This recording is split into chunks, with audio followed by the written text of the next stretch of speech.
Filipenses 4, de 1 a 3, diz assim: Portanto, meus amados irmãos, permaneçam firmes no Senhor. Amo vocês e anseio vê-los, pois são minha alegria e minha coroa de recompensa. Agora suplico a Evódia e a Sintique, tendo em vista que estão no Senhor, resolvam seu desentendimento. E peço a você, meu fiel colaborador, que ajude essas duas mulheres, pois elas trabalharam arduamente comigo na propagação das boas novas, e também com Clemente e com meus outros colaboradores, cujos nomes estão escritos no livro da vida. Essa é a palavra de Deus. Amém?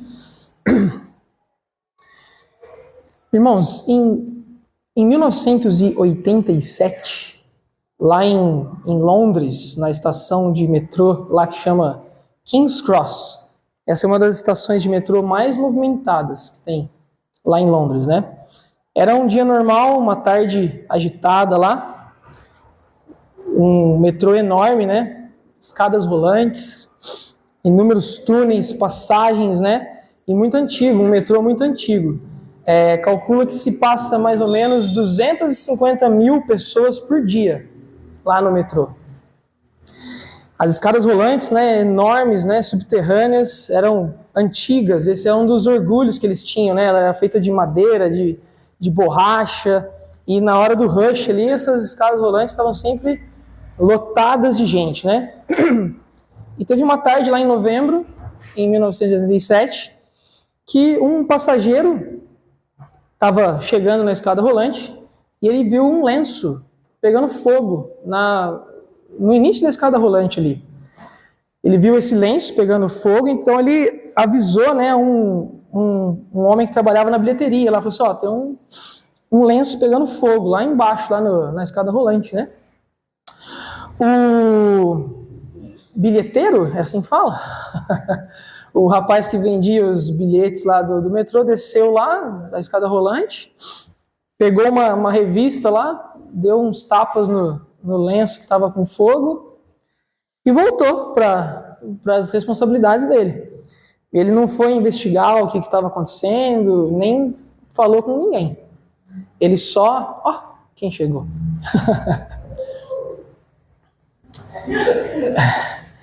Ele só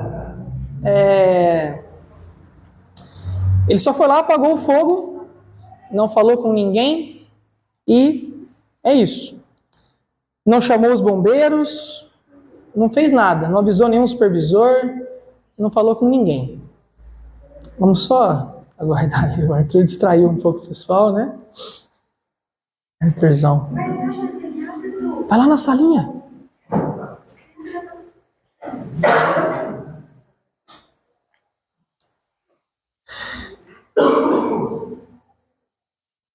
Então, o rapaz que trabalhava na bilheteria foi lá, apagou o fogo, bateu uma revista lá no lenço, ele falou, tal, apagou o fogo que estava lá, mas ele não avisou ninguém. Ele não contou para ninguém, não chamou os bombeiros, até porque segurança contra incêndio não era a responsabilidade dele. Essa era uma responsabilidade de outro departamento, e não do departamento que ele trabalhava, né? O metrô de Londres, naquela época, ele era gerido por 4 departamentos diferentes. Cada um deles zelava muito pelo seu território, era uma briga de egos ali, sabe? Estava todo mundo muito preocupado com suas autoridades, e o que reinava ali era o quê? Cada um no seu quadrado, cada um no seu departamento. Ninguém mexe no departamento de ninguém. Então, foi por isso que ele simplesmente, lá, um dos 19 mil funcionários que o metrô tinha, apagou o fogo, mas parou por ali, porque não era da alçada dele isso, né? Ele simplesmente voltou para o posto dele como se nada tivesse acontecido. 15 minutos depois disso, um outro passageiro notou que tinha um fio de fumaça subindo pela escada rolante. Ele alertou um funcionário que chamou um inspetor de segurança. Um terceiro passageiro depois viu não só a fumaça, mas também começou a ver um clarão subindo ali por debaixo da escada. Então ele fez o quê? Ele apertou um botão de parada de emergência lá e mandou todo mundo que estava perto da escada rolante sair de lá. um próprio passageiro fez isso, né? Em seguida, o inspetor, ele foi avisado disso, mas ele não chamou os bombeiros, porque ele mesmo não tinha visto fumaça nenhuma. E tinha uma regra lá que só era para chamar os bombeiros em absoluta necessidade mesmo. Não era para chamar caso tivesse uma suspeita. Então, nada foi feito. Tinha um policial que estava no subterrâneo do metrô e ele percebeu que tinha alguma coisa errada. Ele começou a notar uma movimentação estranha. Só que o rádio dele não funcionava lá no subterrâneo do metrô. Então ele teve que subir todas as escadas, não conseguiu usar a escada rolante, teve que subir todas as escadas até a superfície, até o lado de fora do metrô, para ele poder usar o rádio dele. Isso era 7h36 da noite. Foram 22 minutos depois que aquele primeiro passageiro viu aquele primeiro lenço lá pegando fogo. Ele avisou lá ao departamento de polícia que acionou o bombeiro. E como que eles falaram? Eles falaram assim, ó, pequeno incêndio em King's Cross. Avisaram com um tom tipo de algo simples, mas eles mal sabiam o que estava por vir. Os passageiros continuavam entrando na estação. O policial do lado de fora ligou para os bombeiros e gente continuava entrando lá dentro, descendo pelos túneis, descendo as escadas. Em poucos minutos, muitas dessas pessoas estariam mortas. 2 anos antes dessa tragédia, o vice-chefe da brigada de incêndio lá de Londres, ele tinha alertado o metrô, de que o metrô precisava de alguns ajustes urgentes em relação à parte de emergência deles, especialmente contra os incêndios. Ele escreveu uma carta. Nessa carta, lá, o chefe da brigada falou assim, ó, eu estou seriamente preocupado. Instruam os seus funcionários a chamar os bombeiros imediatamente diante de qualquer suspeita de incêndio. Isso pode salvar vidas. Mas essa carta, ela foi parar em outra divisão, foi engavetada, ela nunca foi lida pelo inspetor de segurança. As políticas do metrô não mudaram. Ninguém no turno daquele dia lá que estava tendo o incêndio, ninguém sabia acionar lá os sprinklers que tinha na escada rolante, que já ia jogar água e já ia começar a apagar o incêndio. Por que ninguém sabia fazer isso? Porque era a responsabilidade de outro departamento, e não de quem estava ali na hora. De repente, a situação toda ali no metrô explodiu. A escada rolante lá que tinha dado sinais de incêndio começou a ficar em chamas. O fogo, ele era alimentado por aquelas velhas ripas de madeira ali, aquelas camadas de borracha e também por várias camadas de tinta que tinha no teto da estação. Essa tinta, ela criou uma onda de gases superaquecidos ali. E cada trem que ia chegando na estação era como se fosse um fole, né? Vinha aquele oxigênio, ia alimentando o fogo ali na estação. Cada trem que chegava era combustível para o fogo. 7h45, chegou um outro trem, empurrou uma outra jarrada, né, de ar que transformou aquele incêndio numa bola de fogo. A tinta no teto estava acumulada lá fazia anos, essa tinta. Em instantes, em pouquíssimos segundos, a temperatura lá do saguão foi para 150 graus. Anos antes, o diretor do metrô ele tinha sugerido que essas camadas de tinta fossem removidas, porque eles faziam o quê? Eles passavam a tinta em cima da tinta antiga. E ele sugeriu, o ideal seria que vocês removessem primeiro essa tinta, porque isso pode representar um risco. Mas só que a pintura era a responsabilidade de outro departamento.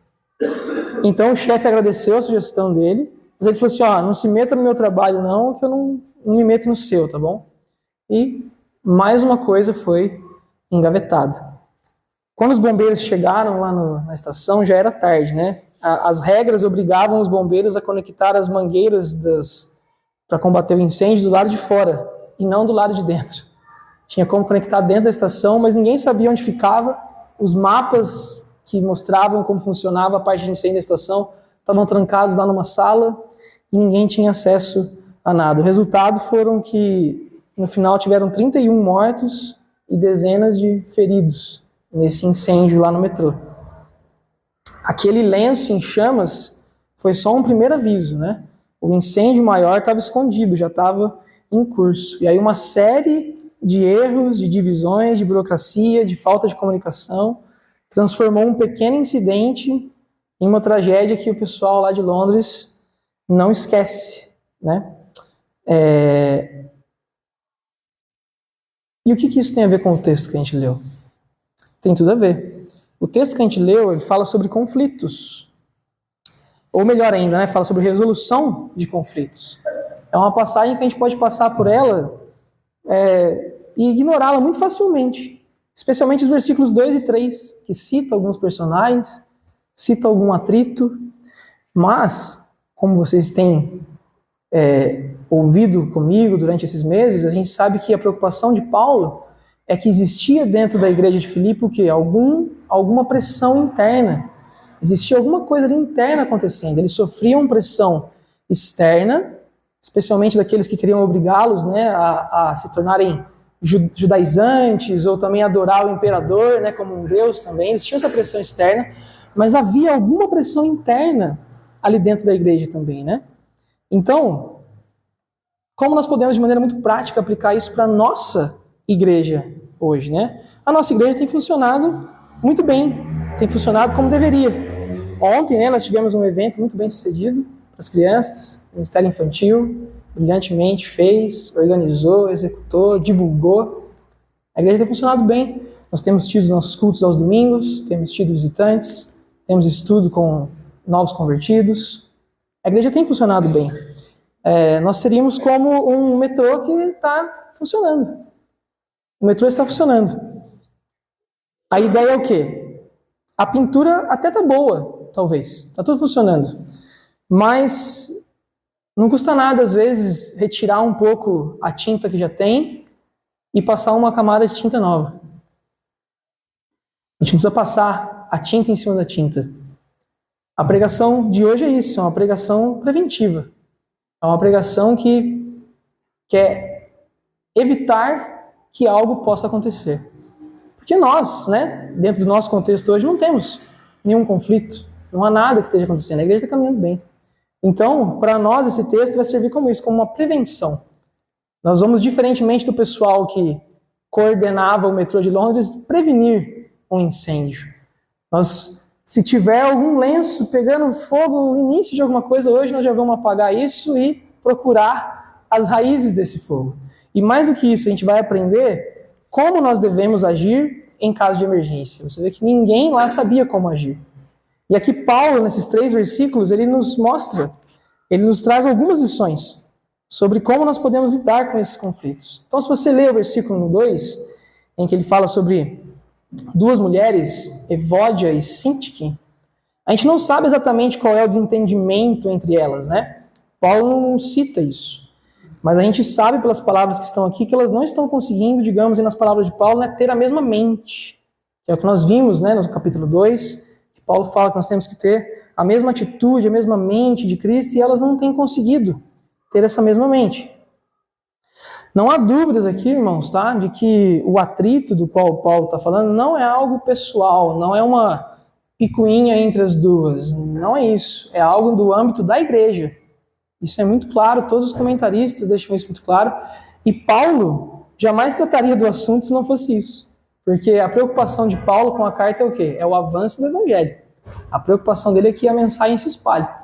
Então não era algo pessoal entre essas mulheres, era algo dentro da igreja. A gente não sabe se eram questões teológicas, se eram questões de estratégia, não sabemos. Mas, sem dúvida, era algo que tinha a ver com o ministério ali em Filipe, né? Então, depois dessa longa exortação que Paulo faz no capítulo 3, falando para nós sobre a vida cristã, falando sobre conhecer a Deus, sobre sermos imitadores dele, que imita a Cristo, Paulo lida com essa situação em específico nesses versículos, né? Nós podemos aqui então aprender muito a como lidar com conflitos dentro da igreja. Mas, sem dúvida, muitos dos princípios que nós vamos ver hoje podem ser aplicados em outros contextos. Não só conflitos dentro do âmbito da igreja, mas outros tipos de relacionamentos também. Então vamos lá. Primeiro, o que Paulo nos diz então? Ele nos diz o que fazer. Se você tem um conflito, se tem algo, se tem ali um princípio de incêndio, o que você deve fazer? E depois nós vamos ver como nós devemos fazer, certo? Então vamos lá, o que nós devemos fazer? Você vê que primeiramente o que chama a atenção aqui é que Paulo dá nome às pessoas. Isso é muito raro. Paulo, ele não costuma citar as pessoas nominalmente dessa forma. Ainda mais envolvendo um conflito, envolvendo uma discussão, alguma coisa que estava acontecendo dentro da igreja. Será que Paulo estava querendo envergonhar essas mulheres? Eu acredito que não, a gente pode dar, né, o benefício da dúvida para Paulo. Não era esse o motivo dele, vai ficar claro para nós que não era esse o motivo. Ele não queria expor ninguém. É interessante que Paulo não cita especificamente qual é o problema, muito provavelmente por quê? Porque todos sabiam qual era o problema. Já era algo muito público. Paulo não precisava dizer qual era o problema, que todos sabiam. Ele falou, sabe aquela situação lá? Então, vamos resolver. Ele não precisou dar detalhes da situação, porque lembre-se que essas cartas que nós lemos, elas eram lidas em público, né? O pessoal chegava de frente para a igreja e lia em voz alta para que todos ali pudessem ouvir. Então, você vê que Paulo aqui, a primeira coisa que ele faz, que é o que nós devemos fazer quando nós temos algum conflito, algum atrito, seja na igreja ou em outras circunstâncias, é o quê? É falar abertamente, falar diretamente sobre qual é o problema. Sem rodeios. Fale diretamente, fale abertamente sobre o problema. É impossível resolver um problema se você não especificá-lo, se você não for direto a ele. O Jordan Peterson, né, no livro dele lá, que chama 12 regras para a vida, né, tem uma das regras dele que ele diz que você deve ser claro no que você diz. Ele fala. E tem um trecho do livro que ele diz assim, ó, essa coisa exata e precisa que está me deixando infeliz é precisa exatamente porque é isso que eu quero como alternativa. Então ele fala, seja preciso no que está te deixando infeliz e seja preciso no que você quer como alternativa. Você pode aplicar isso para qualquer outro relacionamento. Você fala assim, eu não estou gostando do que você está fazendo ultimamente.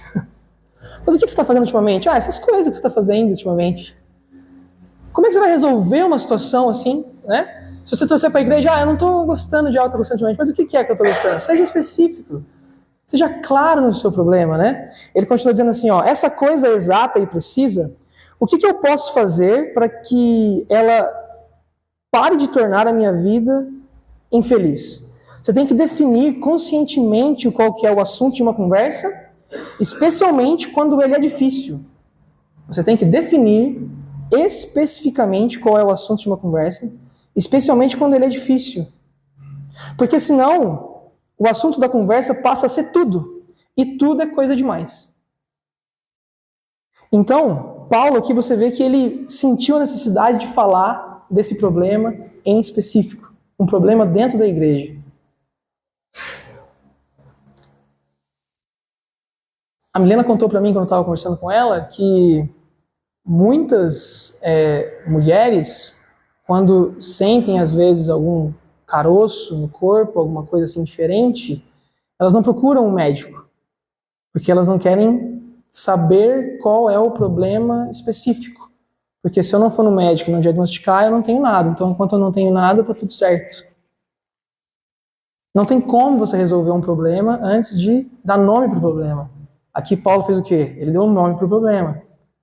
Só para envergonhar? Não, para resolver. Paulo deu nome aos problemas para que eles pudessem ser resolvidos. Então, seja preciso no que você diz. Como igreja, se há algo que a igreja precisa, seja claro no que a igreja precisa. E não se esqueça disso também. Aquilo que você acha que a igreja mais precisa, esse é o seu chamado. Se você acha assim, a igreja está precisando disso, é para isso que o Senhor te chamou. Se você está notando esse problema, é porque o Senhor quer usar você nesse problema. Seja específico, dê nome para ele e resolva. Quem tem a visão, tem a missão. Não é isso? O que mais Paulo fala aqui? O que ele fala que você tem que fazer é que ele se identifica com elas também. Perceba que Paulo fala nos versículos que elas trabalharam arduamente com ele na propagação das boas novas. Elas eram novas convertidas, essas mulheres, mas elas estavam trabalhando ali no grosso da igreja. Você vê pelo texto bíblico, pelo relato de Atos, que elas estavam ativas na igreja. Ele diz, né, elas trabalharam arduamente, então são pessoas ativas. Não são aquelas pessoas que vêm na igreja de vez em quando e que sentam lá no último banco e só vêm no culto. Não, são pessoas que estão envolvidas na igreja. E Paulo se identifica com elas. E isso é uma forma de Paulo encorajá-las a ter unidade no Senhor. A igreja, irmãos, ela é uma comunidade muito única. Uma vez que nós encontramos pessoas muito diferentes aqui.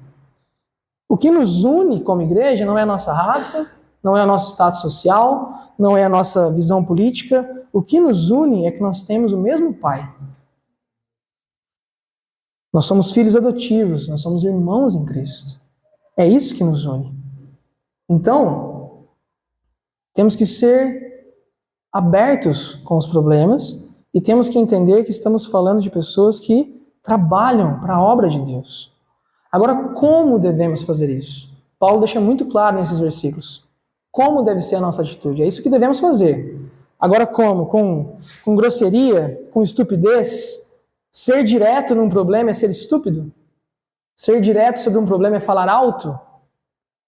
É falar mais alto que o outro? De maneira alguma. Se você observar, veja como Paulo é cuidadoso, porque ele cita o nome das mulheres no versículo 2. Mas no versículo 1, ele dá o contexto. E no versículo 1, ele usa de todas as palavras de amizade que ele podia. Porque lembra que essa carta é uma carta de amizade. Exortativa, mas de amizade. E no versículo 1, ele fala o que no versículo 1? Ele chama todos os irmãos ali, a quem ele está se referindo, incluindo essas duas mulheres, de quê? De amados, de queridos. Ó, vocês são a minha coroa. A gente trabalhou lado a lado. Percebe? Paulo valoriza as cooperadoras dele. Paulo valoriza essas mulheres. Ele não fala com autoridade sobre elas. Ele não manda, ele não ordena. No versículo 2 ele fala, ó, agora eu suplico. Percebe? É um pedido. Paulo não está usando de arrogância. Paulo não está usando do status, do poder dele, só porque ele está na liderança, porque ele é Paulo, ele vai tratar as pessoas olhando para elas de cima para baixo. Ele não faz isso. Ele fala, ó, vocês são a minha coroa, eu tenho saudade de vocês, eu amo vocês. E agora eu estou pedindo para vocês, eu estou suplicando, por favor. É assim que você se resolve um conflito na igreja, com amor, com cuidado, com carinho, mostrando para o outro que você é importante para ele e ele é importante para você. Esse tem que ser o espírito. Paulo diz, né, algumas versões dizem, né, no versículo 2, né, algumas versões dizem, resolvam seu desentendimento, outras versões dizem, concordem no Senhor. Isso é muito importante para nós como igreja, veja bem. Concordem no Senhor, nós somos um no Senhor. Nós temos que achar uma forma de resolver os conflitos e os impasses que surgem na igreja. Paulo, no início do capítulo 2, é um versículo que semanalmente a gente volta para esse versículo. Porque nós como igreja, nós precisamos viver esse versículo. A gente precisa que esse versículo seja o nosso modus operandi, que é o versículo número 3 do capítulo 2. O versículo número 3 do capítulo 2 diz, não sejam egoístas, nem tentem impressionar ninguém. Sejam humildes e considerem os outros mais importantes que vocês. Versículo 4, não procurem apenas os próprios interesses, mas preocupem-se também com os interesses alheios. Paulo já estava com esse problema entre essas irmãs na cabeça. Ele já estava preparando o terreno, ele já estava falando sobre o assunto antes de falar do assunto. Mas o que ele está dizendo aqui? Nós temos que achar uma forma de resolver isso. Ele já está instruindo, concordem sinceramente uns com os outros. E é muito importante a gente entender isso aqui, irmãos. Como igreja, nós temos que entender isso. Veja bem, a ideia aqui não é que todos tenham exatamente a mesma opinião sobre tudo. Não é isso. Nós não temos que ter exatamente a mesma opinião sobre tudo. A ideia é que nós tenhamos uma certa disposição em relação a algo. É uma certa maneira que a nossa igreja tem que ter de olhar para as coisas, de olhar para as pessoas, de olhar para os valores, de olhar para a vida. Nós temos que ter essa certa maneira. E Paulo quer destacar aqui o quê? Que a unidade que ele quer não é uma unidade em opinião, mas é uma unidade em propósito. O nosso propósito tem que ser o mesmo. Por mais que eventualmente nós tenhamos opiniões diferentes. Essa é a maturidade cristã que é esperada de nós. De ter opiniões diferentes, mas sempre o mesmo propósito. Isso tem que estar no DNA da nossa igreja. E seria muito fácil pular esse versículo, mas ele precisa ser pregado, ele precisa ser ouvido por todos nós. Nós que estamos na liderança, nós que estamos tocando a igreja, todos nós estamos vindo e fazendo parte da igreja. Unidade em propósito, unidade na visão. Temos que ser os guardiões da visão da nossa igreja. Em Efésios, capítulo 4, os primeiros 3 versículos de Efésios 4, de 1 a 3, Paulo diz assim, como prisioneiro no Senhor, eu peço a vocês que vivam de maneira digna da vocação que vocês receberam. Sejam completamente humildes e dóceis, e sejam pacientes, suportando uns aos outros. Esse suportando aqui, o pessoal gosta de dar uma maciada nele, e fala assim, esse suportar aqui é de dar suporte para a pessoa, é de ajudar a pessoa, tal, de segurar ela quando ela precisa. Não é isso não. O verbo no original é de aturar a pessoa mesmo. Você tem que aturar a pessoa. Você tem que ter essa maturidade de suportar. É bíblico, tá aqui, Suportem uns aos outros, que jeito? Que dureza, né? Que difícil. Nossa, é muito difícil. Suporte como? Suporte com amor. Suportar com amor. Essa é a chave. Ninguém se sente bem quando está sendo suportado por obrigação, sabe assim? Vai sentir, se for com amor, um amor genuíno, a pessoa vai se sentir bem. Então aqui é de aturar mesmo, de tolerar mesmo. Versículo 3, ele fala em Efésios 4, façam todo o esforço para conservar a unidade do Espírito pelo vínculo da paz. Não somos nós que criamos unidade na nossa igreja. Quem cria a unidade é o Espírito Santo.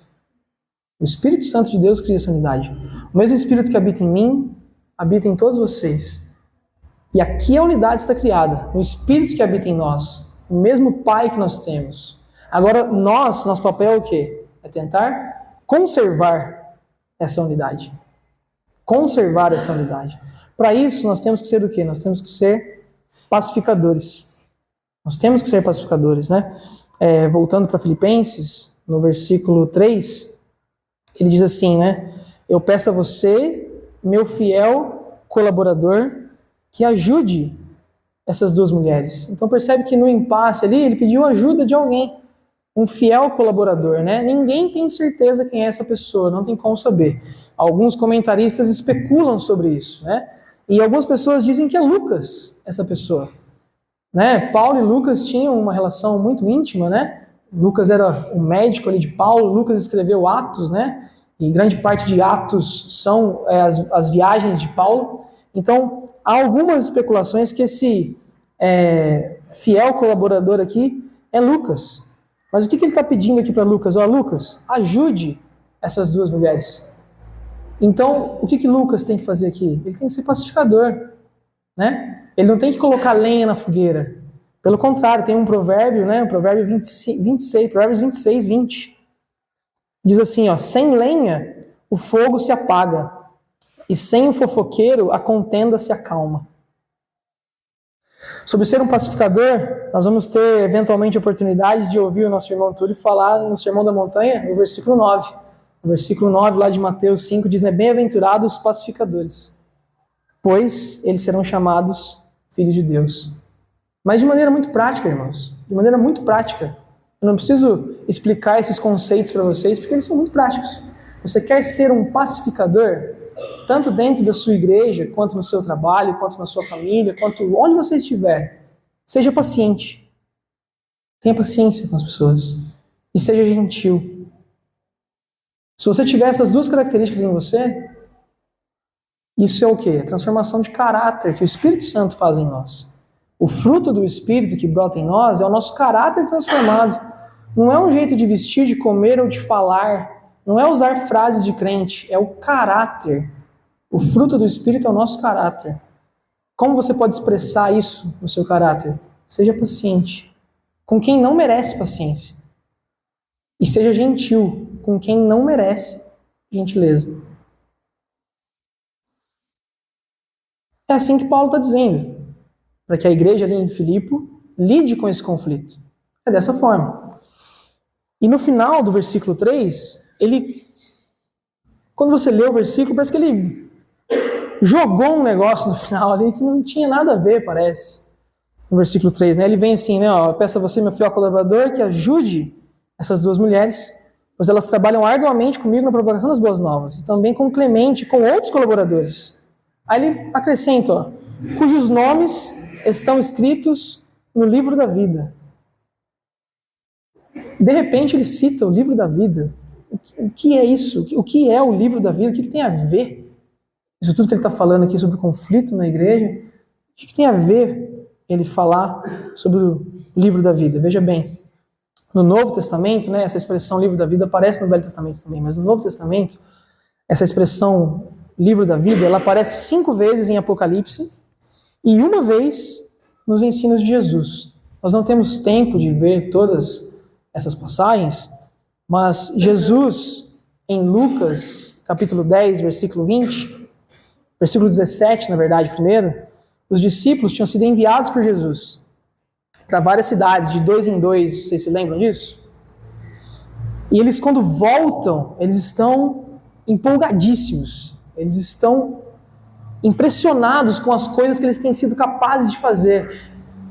Eles falam lá, né, ó, quando os 72 discípulos voltaram, relataram com alegria, Senhor, até os demônios nos obedecem pela sua autoridade. Eles estavam sendo capazes de fazer coisas incríveis no ministério deles.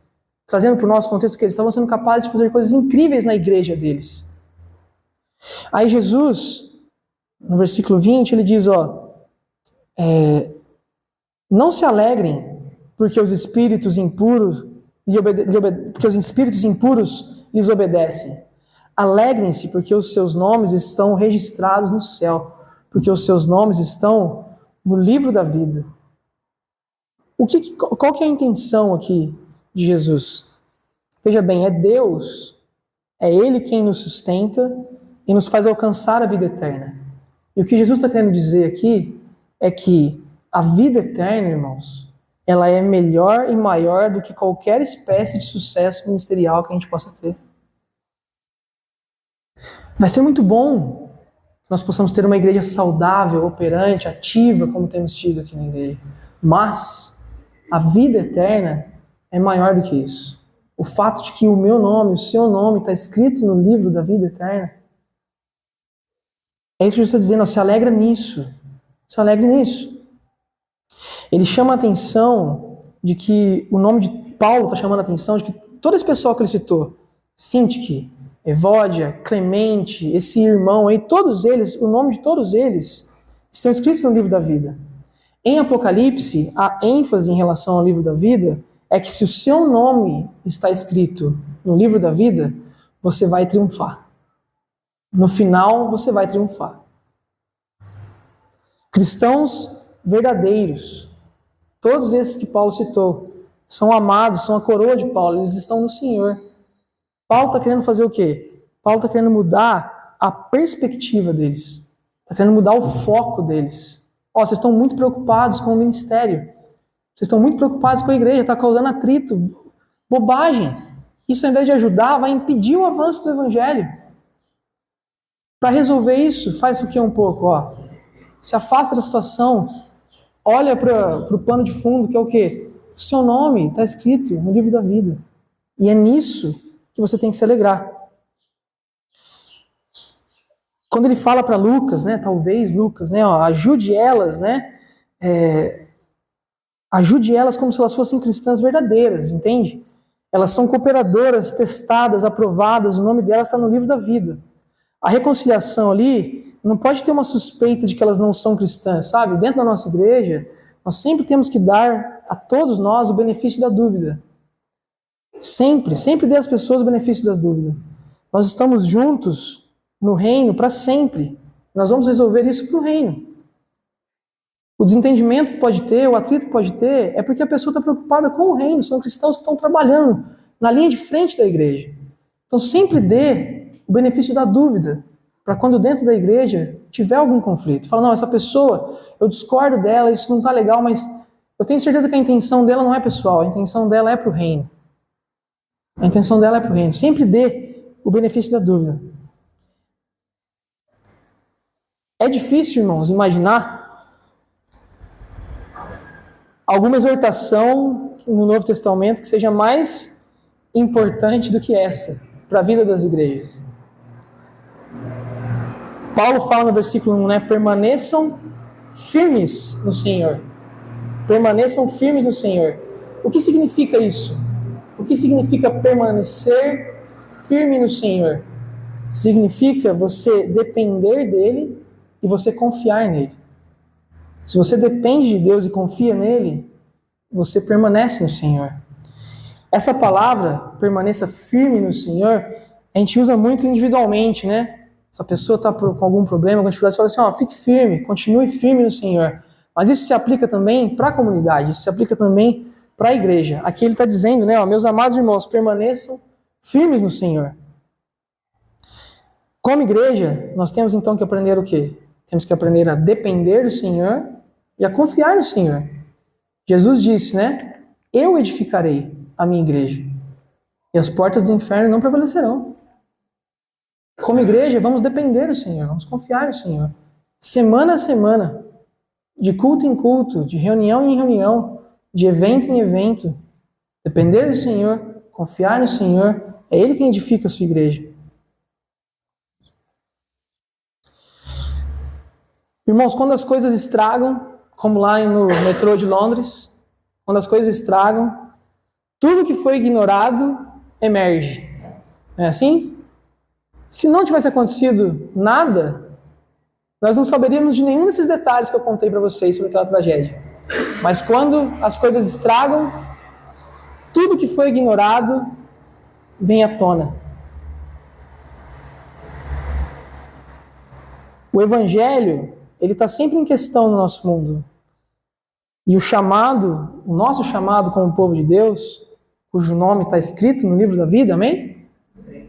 É viver essa vida agora na nossa cidade, enfrentando qualquer oposição que possa se encontrar vinda de fora. Mas de dentro, no final das contas, é muito simples. Para fazer isso efetivamente, especialmente nós que estamos talvez na liderança da igreja, e temos tido uma liderança muito participativa de todos nós na igreja, nós temos que aprender o quê? A subordinar as nossas agendas pessoais à agenda maior do Evangelho. Nós temos que ter a mesma mentalidade no Senhor. Isso significa o quê? Significa termos uma entrega humilde e sacrificial uns pelos outros. Humilde e sacrificial. Nós não podemos, como os funcionários do metrô lá, pensarmos só no nosso setor. Olha, eu fiz a minha parte e pronto, né? Se tem um lenço pegando fogo ali, tanto faz. Eu não tenho nada a ver com isso. Meu esquema aqui é vender bilhete, não é isso? Os interesses do Evangelho, eles têm que ser maiores do que os nossos interesses individuais. Capítulo 2, versículo 3. Versículo 4. Não preocupem apenas com os próprios interesses, mas preocupem-se também com os interesses alheios. Essa fórmula é infalível para a igreja.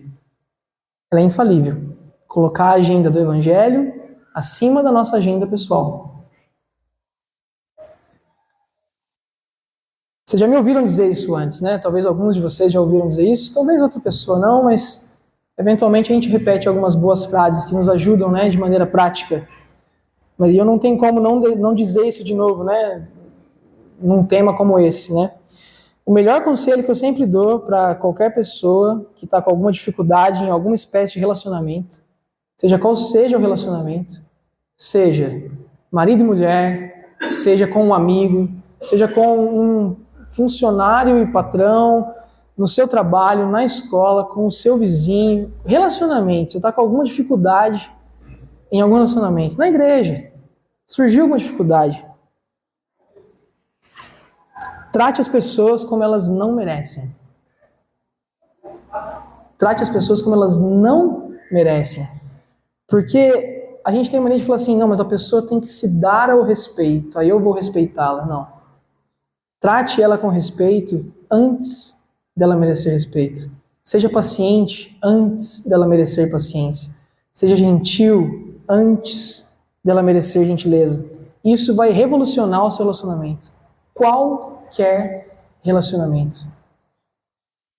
Não espere a pessoa merecer. Ame as pessoas mesmo antes delas merecerem ser amadas. Por quê? Porque Jesus se entregou por nós quando nós ainda éramos pecadores. Jesus nos amou muito antes de nós merecermos ser amados. Se hoje nós amamos alguém é porque Ele nos amou primeiro. Nós devemos fazer isso simplesmente porque nós somos seguidores de Jesus. Se você é um cristão, se você segue a Jesus, você tem que ter o quê? A mesma atitude dele. E qual era a atitude dele? Amar antes de ser amado. Salvou antes de merecer a salvação. Isso faz toda a diferença em qualquer relacionamento. Jesus humildemente se entregou por nós de maneira sacrificial. Não se espera nada menos do que isso dos seguidores de Jesus. Na verdade, então, essas exortações aqui que Paulo fez em relação a conflito dentro da igreja, ou a conflito dentro de relacionamentos, no final das contas, nada mais é do que é um chamado para viver uma vida cristã genuína. Viva uma vida cristã genuína, com humildade e sacrifício, assim como o seu mestre. A tinta agora então está passada, certo? Descascamos a parede, passamos a tinta e vamos agora deixar ela secar. Que você possa meditar nessas palavras, que você possa, como membro dessa igreja, ajudar para que esse seja o DNA da nossa igreja. Humildemente, sacrificialmente, tratando as pessoas como elas não merecem. Para que nós possamos o quê? Fazer com que o Evangelho avance na nossa cidade. Não para que nós façamos isso, mas que o Senhor possa nos usar. Nós possamos ser uma igreja usada pelo Senhor. E como o pastor Silas disse aquela vez que ele nos visitou, que ficou marcado para mim. Nós podemos não ser a igreja mais rica da cidade ou a maior igreja da cidade, mas que nós sejamos conhecidos como a igreja mais amorosa da cidade. Amém?